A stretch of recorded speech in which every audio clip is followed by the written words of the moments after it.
Fragments of Her. Episode 1. The Enemy in the Mirror. The rain fell like broken glass, slicing through the dusk in waves as Lisa leaned against the cold wall of the office building. Her mascara had long melted into black rivers down her cheeks, but she didn't care. Not anymore. The lies were over. So was the fantasy. She clutched the last text message from him, Daniel, a name she once whispered like a prayer and now cursed like a poison. You never really understood me. Just like Alice, I thought you were different.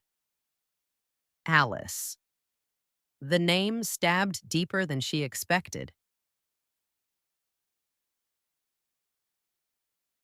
3 months ago, Alice had stared at the man she had loved for 2 years. His coffee-colored eyes, always just a little too sad, a little too needy. I'm not sure who you are anymore, she had whispered, voice trembling. Daniel had looked hurt. Perfectly, painfully hurt. After everything I've been through, you're abandoning me too? It was the same story. His tragic childhood, his ex who cheated on him, his toxic parents, the financial struggles, the loneliness, the pain. And Alice had believed every word for a while, until she realized that every woman in his life had the same role: healer, savior, bank, including her. I'm done, she said, turning her back on his outstretched hand. I won't save you anymore. She left with nothing but her pride and a heart that would take months to stitch together. 2 months later, Lisa met him in a bookstore, of all places. He was charming, broken, magnetic. She'd seen the pain in his eyes, heard the hesitation in his voice. I've been hurt before, he told her, brushing his fingers over a poetry collection. By someone I thought I could trust. Alice. She just gave up on me. Lisa had flinched at the name. She sounds cold. Daniel had smiled, a perfect storm in his gaze. You wouldn't do that to me, would you? She didn't realize she was already falling. Present-day Lisa's fingers trembled as she threw her phone into her bag. It had all been a game. He'd borrowed thousands of dollars, said he was trying to launch a startup, promised he'd pay her back, then ghosted her. She had been so sure Alice was the villain. But now she saw the truth. The revolving door behind her opened with a soft ding. She turned, expecting a colleague. Her heart stopped. Alice, older, colder, sharper. She wore a navy trench coat, her hair tied back in a bun, eyes focused on the security desk, but they flicked toward Lisa and froze. The silence between them was louder than the storm outside. Lisa stood. Alice? Alice's expression was unreadable. What are you doing here? I work here. Lisa swallowed. I didn't know you did too. Alice walked past her without a word. Lisa's chest tightened, but just before Alice reached the elevator, she stopped. Turned. You figured it out, didn't you? Her voice was low, controlled. Lisa nodded, shame rising in her throat. He did the same to me. Alice stared at her, then sighed, something between pity and exhaustion. You think you're the only one? The elevator dinged. Neither moved. Lisa's voice cracked. I judged you. I know, Alice said. Then, after a pause, I judged myself too. For a long time. The silence stretched again. Then Alice took a step forward. Do you still love him? Lisa laughed bitterly. I don't even know what I loved. Alice's mouth twitched into the ghost of a smile. That's where it starts. Lisa didn't understand, not fully, but she followed Alice into the elevator anyway. Weeks later, lunch breaks turned into long coffee talks. Silence turned into reluctant stories. Pain turned into laughter. Lisa told Alice about the night Daniel cried in her arms, about the guilt he layered on like a second skin. Alice told Lisa about the months she spent doubting her own sanity. I used to think I was broken, Alice said one evening, staring into her coffee. Like maybe I wasn't loving enough. Maybe I drove him to become that way. Lisa nodded slowly. I felt that too. They looked at each other. Two women with different faces but the same scars. We were never enemies, Lisa whispered. We just loved the same lie. 1 month later, a message came from Daniel. Hey, I heard you and Lisa are friends now. That's cute. You still think I'm the villain? You two never knew how much I suffered. Lisa read it, Alice read it, and they didn't reply, but they did go to the police together. Ending scene. A year later. The cafe was cozy, warm. Light snow fell outside. Lisa adjusted her scarf. Sometimes I wonder how many other women he did this to. Alice sipped her tea. Maybe one day we'll meet them too.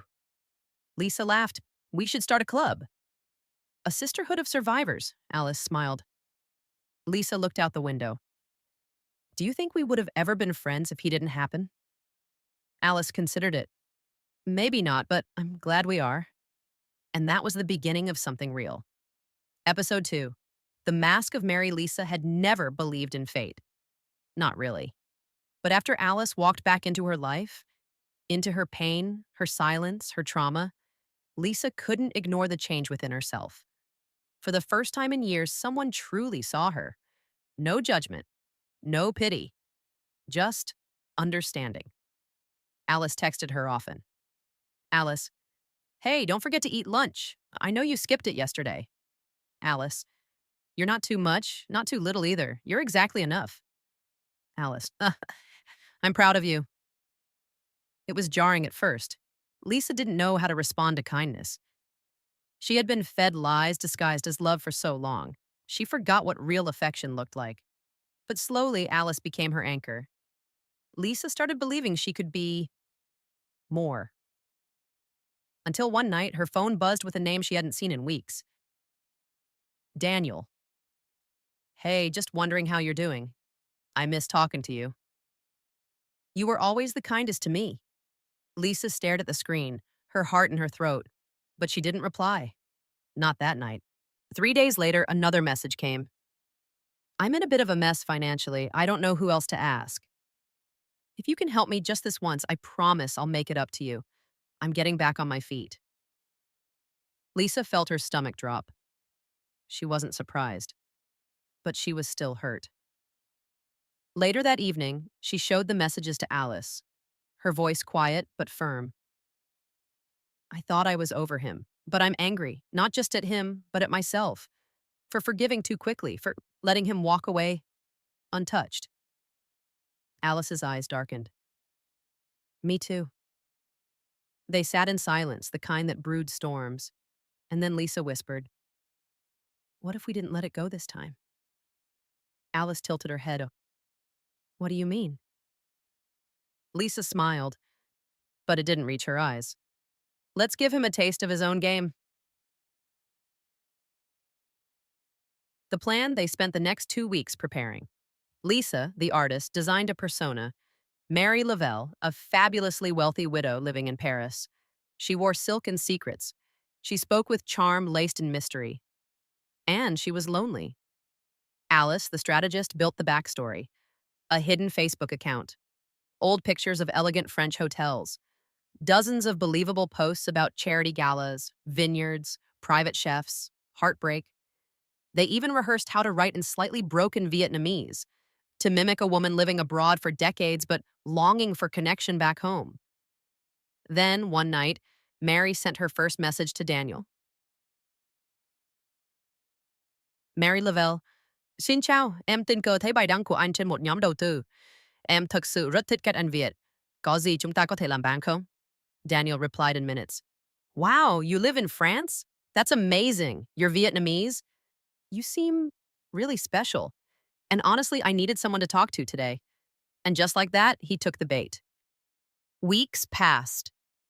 Daniel messaged Mary every day. Morning voice notes, midnight poetry, heartbreaking childhood stories, romantic promises. You remind me of someone. She was amazing, but I let her go. I don't know why I feel so safe talking to you. Maybe you're the one. Lisa nearly gagged. He said that exact line to me once. Alice laughed. He said it to me twice. They played their roles perfectly. Mary was flirtatious, mysterious, generous. Daniel opened his heart, told Mary about a deep betrayal from two exes who never understood him, cried about money problems, said he was afraid to ask for help but didn't know where else to turn. Then came the hook. Mary told Daniel about an exclusive investment in Vietnam. She had money in a French account but needed to unlock the funds to make a transaction. She couldn't do it from abroad. Her assistant had just quit. Could Daniel help? At first, he hesitated. But when Mary hinted at rewards, money, opportunities, maybe even love, he agreed. They created fake documents, contracts, a wire transfer page. Alice watched from her laptop screen as Daniel slowly bought every piece of it. Do you think we're going too far? Lisa asked one night. Alice looked up. We're not doing this for revenge. We're doing this for closure. But it still feels like a game. Alice smiled sadly. He's the one who made love a game. We're just teaching him the rules. The reveal. They waited until Daniel had fully committed, submitted ID photos, bank info, and had offered to front the initial transfer fee. That night, Lisa sent the final message. Mary Lavelle. Daniel, do you still want to meet me someday? More than anything. I think I'm in love with you. Mary Lavelle. Then come to the cafe on Tran Hung Dao, Tuesday, 3 p.m. I'll be there. I want to see the man I've been dreaming of. He agreed without hesitation. Lisa and Alice sat at the corner table, sunglasses on, hearts pounding. They watched him enter. Casual shirt, hopeful eyes, still wearing that carefully crafted sadness. He looked around. Then he saw them. His smile froze. Alice stood first. Hello, Daniel. Lisa followed. Surprised? His eyes widened in horror. What the hell is this? We're Mary, Lisa said simply, but it's both of us. Daniel's face turned white. You were so eager, Alice said, voice calm, but gaze so sincere. Did you really think you were the only one who knew how to lie? He tried to speak, to explain, but Lisa raised a hand. Don't bother, we're not here for your excuses. Alice dropped an envelope in front of him. That's a summary of everything you've said to Mary, every lie, every promise, every plea. Lisa leaned in. We're not sending it to the police, not yet. But we wanted you to know, we see you now, for exactly what you are. Daniel stood, face red, fists clenched. You're both insane. Alice shrugged. Maybe. But we're finally free. They left him there, in that cafe filled with afternoon sunlight, his lies unraveling around him like a worn-out thread. Ending scene? That night.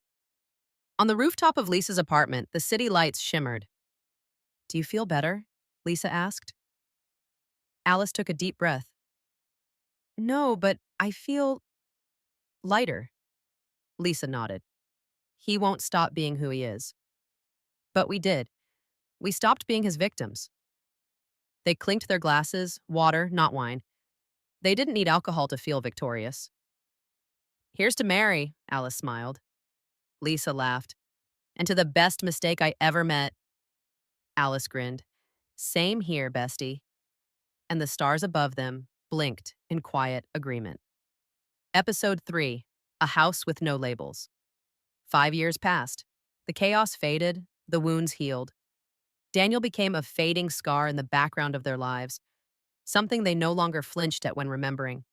What remained, enduring and unshakable, was each other. Lisa and Alice never talked about it out loud, not in the way others might have wanted. No, are we a couple? No, what are we now? They just moved in together. It happened naturally. One evening, Lisa was packing up boxes in her old apartment when Alice walked in, holding a carton of milk and a set of spare keys. I figured since you're always at my place, we might as well stop pretending you live anywhere else. Lisa blinked. That makes sense. And that was it. No confessions, no proposals. Just two souls finding peace in the same place. The quiet years. Their shared apartment was filled with plants, sunlight, and the scent of slow mornings. Alice cooked on Sundays. Lisa painted on the balcony. They traveled, they worked. They celebrated each other's wins, mourned each other's losses. There was never a fight loud enough to threaten what they had. Never a silence that wasn't comfortable. Never a night they slept apart, unless one was traveling, in which case they stayed on the phone till one of them fell asleep. And when people asked about them, the answer was always the same. A pause, a knowing smile, and silence. The outside world. Friends speculated, of course. You two are still living together? Are you like best friends or best friends? Come on, just admit it. You're a couple, right? But Lisa would just shrug. Alice would change the subject. Some smiled, pretending to respect their privacy. Others poked, pried, judged. But the truth was, Lisa and Alice didn't need to label it. What they had was deeper than a word, more stable than romance, more intense than friendship. It was home. One evening, a quiet storm. They were lying on the couch, a movie playing quietly, untouched wine glasses on the table. Lisa turned to Alice. Do you ever think we should tell people? Alice didn't look away from the screen. Tell them what? You know, what this is. Now Alice looked at her, really looked. Her voice was soft. Do you know what this is? Lisa hesitated, then nodded. It's everything. Alice smiled. Then let it be everything. Let it be ours. Lisa leaned her head on Alice's shoulder. Outside, thunder rumbled.